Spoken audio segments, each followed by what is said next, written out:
जय हिंद दोस्तों। मैं अमर गुप्ता आप सभी का एक बार फिर से स्वागत करता हूं हमारे यूट्यूब चैनल आपकी पाठशाला में। आज के इस वीडियो में हमने 28 दिसंबर 2022 के सीटेट पेपर 1 में पूछे गए सीडीपी के सारे क्वेश्चंस को कवर किया है। तो बिना किसी देरी के आइए वीडियो को शुरू करते हैं। हमारा पहला प्रश्न है कि बच्चे का समग्र शारीरिक व मानसिक स्वास्थ्य अधिगम को क्या करता है। आपके ऑप्शंस हैं अधिगम को प्रभावित नहीं करता है, या ऑप्शन 2 अधिगम में बाधा डालता है, या ऑप्शन 3 अधिगम से संबंधित नहीं है, या ऑप्शन 4 अधिगम को सुसाधित करता है। तो इस प्रश्न का सही उत्तर हो जाएगा ऑप्शन 4 अधिगम को सुसाधित करता है। हमारा अगला प्रश्न है कि रूही का मानना है कि उसने ठीक से पढ़ाई नहीं की थी, जिसके कारण उसके विज्ञान के परीक्षा में अच्छे नंबर नहीं आए, जबकि वह विज्ञान में बहुत अच्छा प्रदर्शन कर सकती है। रूही अपने प्रदर्शन का आरोप किस कारक को कर रही है। आपके ऑप्शंस हैं पर्यावरणीय कारक, या योग्यता की कमी, या प्रयास की कमी, या फिर कठिन भाग्य। तो इस प्रश्न का सही उत्तर है प्रयास की कमी, ऑप्शन 3। हमारा अगला प्रश्न है कि प्राथमिक शिक्षिका अपने विद्यार्थियों में आंतरिक अभिप्रेरणा को बढ़ावा देने के लिए क्या कर सकती है।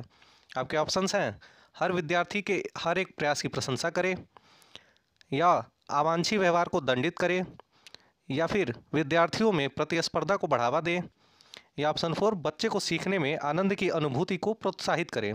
इस प्रश्न का सही उत्तर हो जाएगा ऑप्शन 4 बच्चों को सीखने में आनंद की अनुभूति को प्रोत्साहित करें। अगला प्रश्न है कि निम्नलिखित में से कौन सा संवेग नहीं है। आपके ऑप्शंस हैं ऑप्शन 1 स्मृति, ऑप्शन 2 क्रोध, ऑप्शन 3 प्यार, या ऑप्शन 4 भय। तो इस प्रश्न का सही उत्तर हो जाएगा ऑप्शन 1 स्मृति। अगला प्रश्न है कि निम्न में से क्या बच्चे के समस्या समाधान में बाधा उत्पन्न करेगा। आपके ऑप्शंस हैं ऑप्शन ए समस्या को सही से पहचानना, ऑप्शन बी समस्या को स्पष्टता से परिभाषित करना, ऑप्शन 3 पहले सुलझाई गई मिलती जुलती समस्याओं के बारे में सोचना, या ऑप्शन 4 वस्तुओं के इस्तेमाल के पारंपरिक तरीके पर स्थिर रहना। तो इस प्रश्न का सही उत्तर हो जाएगा ऑप्शन 4 वस्तुओं के इस्तेमाल के पारंपरिक तरीके पर स्थिर रहना। हमारा अगला प्रश्न है कि रचनावादी कक्षा में अर्थपूर्ण सीखना क्या होता है। आपके ऑप्शंस हैं ऑप्शन 1 जानकारी के भंडारण व उपयोजन से होता है, या ऑप्शन 2 अन्वेषण व अंतःक्रिया के द्वारा खोज की प्रक्रिया है, या ऑप्शन 3 इनाम व सजा के प्रयोग से होता है, या ऑप्शन 4 बारंबार वेधन तथा अभ्यास से होता है। तो इस प्रश्न का सही उत्तर हो जाएगा ऑप्शन 2 अन्वेषण व अंतःक्रिया के द्वारा खोज की प्रक्रिया है।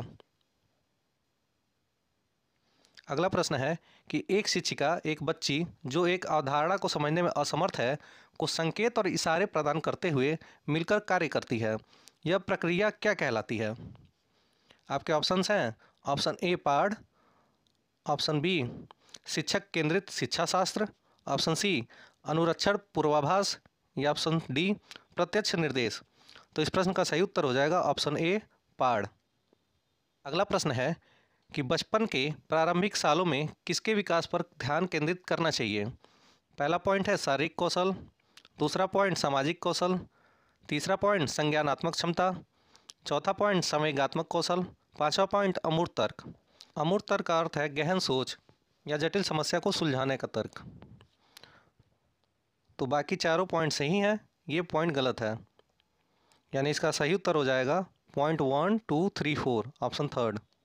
अगला प्रश्न है कि शिक्षिका बच्चों को विभिन्न रंगों वाली चिकनी मिट्टी देकर कहती है कि उसके मन में जो आता है वह बनाए। इसके माध्यम से वह बच्चों में किस चीज़ को बढ़ावा देना चाहती है। ऑप्शन ए है सृजनात्मकता, ऑप्शन बी रटना, ऑप्शन सी असहयोग, या ऑप्शन डी अनुशासनहीनता।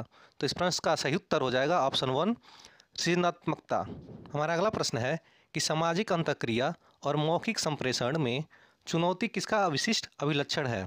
आपके ऑप्शन हैं स्वालीनता, ऑप्शन बी अवधान न्यूनतम अधिक्रियाशीलता विकार, ऑप्शन सी पठन वैकल्य, या ऑप्शन डी गुणज वैकल्य। तो इस प्रश्न का सही उत्तर है ऑप्शन ए स्वालीनता। हमारा अगला प्रश्न है कि एक विद्यार्थी जिसे दृष्टिबद्धिता है कि विशिष्ट जरूरतों के लिए एक शिक्षक को ऑप्शन ए विविध तरीके के दृश्य प्रस्तुतिकरण पर ध्यान देना चाहिए, ऑप्शन बी कई प्रकार की स्पर्शनीय और हस्त कौशल सामग्री का उपयोग करना चाहिए, ऑप्शन सी बहुत सी मूक फिल्में दिखानी चाहिए, या ऑप्शन डी बहुत सी संरचित वर्कशीट जिसमें चित्र हो देनी चाहिए। तो इस प्रश्न का सही उत्तर है ऑप्शन बी, कई प्रकार की स्पर्शनीय और हस्त कौशल सामग्री का उपयोग करना चाहिए। हमारा अगला प्रश्न है कि एक समावेशी कक्षा में शिक्षिका की क्या भूमिका है। ऑप्शन ए है बच्चों की विविध आवश्यकताओं का पता लगाना व उनका ख्याल रखना। ऑप्शन बी, केवल कुछ विशेष विद्यार्थियों पर ध्यान देना।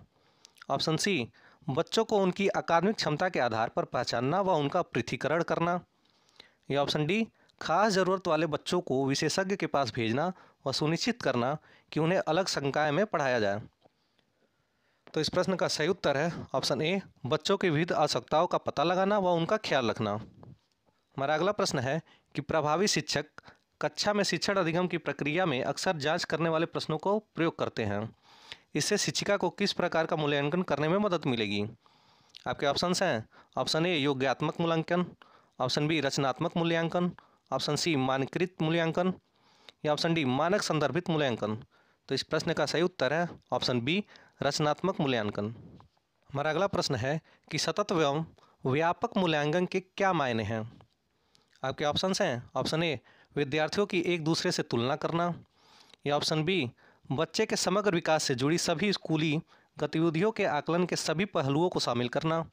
ऑप्शन सी, केवल शैक्षिक गतिविधियों के आधार पर बच्चों के प्रदर्शन का मूल्यांकन करना।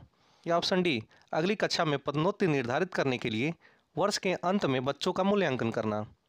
तो इस प्रश्न का सही उत्तर हो जाएगा ऑप्शन बी, बच्चों के समग्र विकास से जुड़ी सभी स्कूली गतिविधियों के आकलन के सभी पहलुओं को शामिल करना। अगला प्रश्न है कि बच्चों का नामीकरण व उन्हें वर्गों में बांटना। ऑप्शन ए, अर्थपूर्ण अधिगम को बढ़ावा देगा व सुसाधित करेगा। ऑप्शन बी, बच्चों के समूह में हीनता और सीखने की लाचारी को जन्म देगा। ऑप्शन सी, सभी बच्चों के अधिगम की जरूरतों को पूरा करने के लिए एक सकारात्मक रणनीति है। या ऑप्शन डी, बच्चों के आत्मसम्मान और प्रदर्शन पर कोई प्रभाव नहीं डालेगा। तो इस प्रश्न का सही उत्तर है ऑप्शन बी, बच्चों के समूह में हीनता और सीखने की लाचारी को जन्म देगा। और अगला प्रश्न है कि 5 साल की वैशाली ने अपनी माँ से कहा, माँ मुझे अमित की तरह फुटबॉल चाहिए। वैशाली को जवाब देते हुए उसकी माँ ने कहा कि फुटबॉल से तो केवल लड़के खेलते हैं, मैं तुम्हारे लिए एक छोटी सी प्यारी गुड़िया लाऊंगी।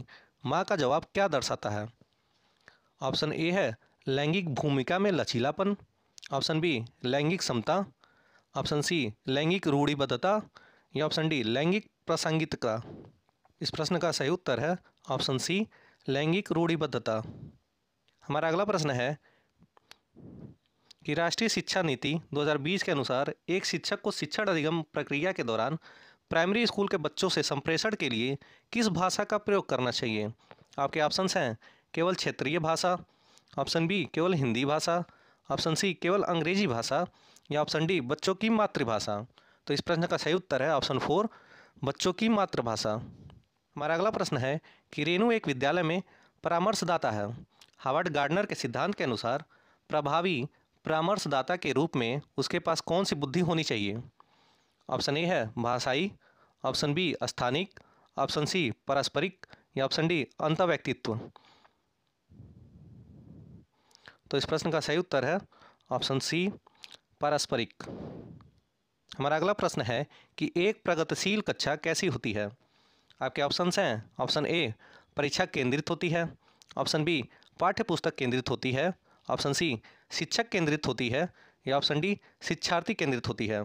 तो इस प्रश्न का सही उत्तर है ऑप्शन 4, शिक्षार्थी केंद्रित होती है। हमारा अगला प्रश्न है कि कोहलबर्ग के नैतिक विकास के किस चरण में व्यक्ति अपने व्यवहार के परिणाम के बजाय दूसरों की अपेक्षा अनुसार कार्य करता है। आपके ऑप्शंस हैं पूर्व संक्रियात्मक चरण। ऑप्शन बी, पूर्व परंपरागत चरण। ऑप्शन सी, परंपरागत चरण। या ऑप्शन डी, उत्तर परंपरागत चरण। तो इस प्रश्न का सही उत्तर है ऑप्शन सी, परंपरागत चरण। हमारा अगला प्रश्न है कि बच्चों की शिक्षा के लिए वाइगोत्स्की के सिद्धांत का अनुप्रयोग क्या प्रस्तावित करता है। आपके ऑप्शंस हैं ऑप्शन ए, सहयोगात्मक अधिगम। ऑप्शन बी, क्रिया प्रसूत अधिगम। ऑप्शन सी, रटंत अधिगम। या ऑप्शन डी, निष्क्रिय अधिगम। तो इस प्रश्न का सही उत्तर है ऑप्शन ए, संयोगात्मक अधिगम। हमारा अगला प्रश्न है कि संकेतों व अन्य तरीकों द्वारा बच्चों को जरूरत पड़ने पर मदद करना किसका उदाहरण है। आपके ऑप्शंस हैं ऑप्शन ए, पाढ़। ऑप्शन बी, पुनर्बलन। Option C, conditioning. या ऑप्शन डी, संज्ञानात्मक द्वंद्व। तो इस प्रश्न का सही उत्तर है ऑप्शन ए पाड़। हमारा अगला प्रश्न है कि यह मान्यता कि भौतिक वस्तुएं जैसे गुड़िया कार में सजीव गुण होते हैं क्या कहलाती है। आपके ऑप्शन हैं ऑप्शन ए जीववादी सोच, ऑप्शन बी पदानुक्रमित सोच, ऑप्शन सी केंद्रीकरण या ऑप्शन डी वर्गीकरण। तो इस प्रश्न का सही उत्तर है ऑप्शन ए जीववादी सोच। हमारा अगला प्रश्न है कि डैश सामाजिकरण की प्रथम संस्था है। ऑप्शन ए है परिवार, ऑप्शन बी विद्यालय, ऑप्शन सी मित्र या ऑप्शन डी मीडिया। तो इस प्रश्न का सही उत्तर है ऑप्शन ए परिवार। हमारा अगला प्रश्न है कि निम्न में से किसके लिए स्थूलगामक कौशल के उपयोग की आवश्यकता होगी। ऑप्शन ए है ब्रश से पेपर पर पेंटिंग करना, ऑप्शन बी पेपर के टुकड़े काटना और चिपकाना, ऑप्शन सी सुई में धागे डालना या ऑप्शन डी चलना और दौड़ना। तो इस प्रश्न का सही उत्तर है ऑप्शन डी चलना और दौड़ना। हमारा अगला प्रश्न है कि वह अवस्था कौन सी है जो बाल्यावस्था से वयस्कता में परिवर्तन को चिन्हित करती है। आपके ऑप्शन हैं ऑप्शन ए प्रारंभिक बाल्यावस्था, ऑप्शन बी माध्यमिक बाल्यावस्था, ऑप्शन सी पूर्व संक्रियात्मक अवस्था या ऑप्शन डी किशोरावस्था। तो इस प्रश्न का सही उत्तर है ऑप्शन 4 किशोरावस्था। दोस्तों, अगर आपको ये वीडियो पसंद आई हो तो इस वीडियो को लाइक करें और अगर चैनल पर नए हैं तो चैनल को सब्सक्राइब कर लें। ऐसे और भी वीडियोज़ के लिए हमारे साथ बने रहें।